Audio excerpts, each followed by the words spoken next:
यह ज्ञान पसार, देव सदा फल आदि में, जिन यह शब्द उचार। सद्गुरु भगवान की जय। चेतु साखी रे गवान नागी जाना, चेतु साखी रे गवान नागी जाना, शीला सुमाती के चुंदारी पहिरो, शीला सुमाती के चुंदरी पहिरो, आहे सतम तरंगा में रंगाना, आहे सतम तरंगा में रंगाना, ज्ञान के तेला से मांग संवारो,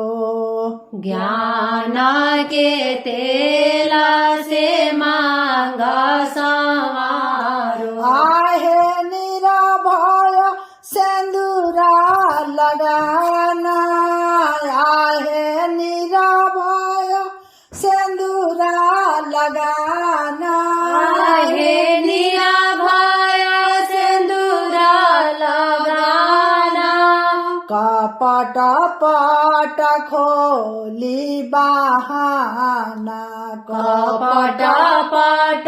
खोली बहाना, चेतु सखी रे गवान नाजी काना, चेतु सखी रे गवान नागी जाना, सुरती संहारी चलो ससुर को, सुरती संहारी चलो ससुर को, आहे नैहर कवन ठिकाना, आहे नैहर कवन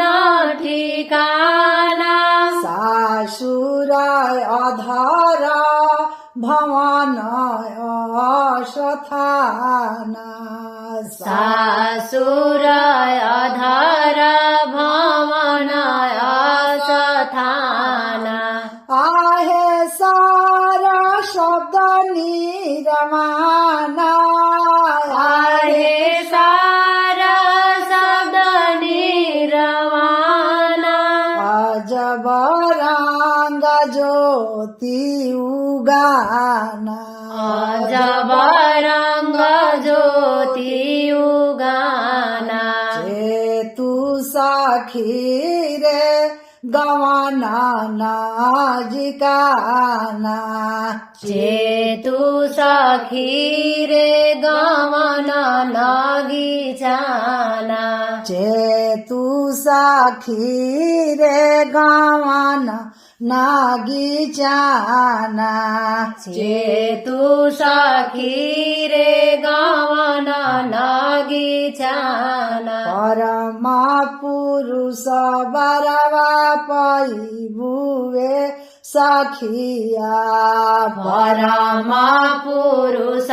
बरवा पैबुवे सखिया, परमा पुरुष बरवा पैबुवे सखिया, परमा पुरुष बरवा पैबुवे सखिया, आहे अमराही से जगसाना, आहे अमराही से जा बिछाना, आहे अमराही से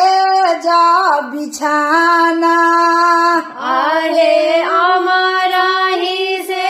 जा बिछाना, कहे सदा फल निरभय सो, कहे सदा फल निरभय सो, आहे यम के त्रास मिटाना, आहे यम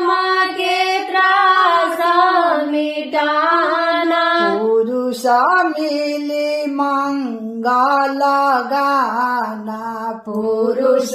मिली मंगल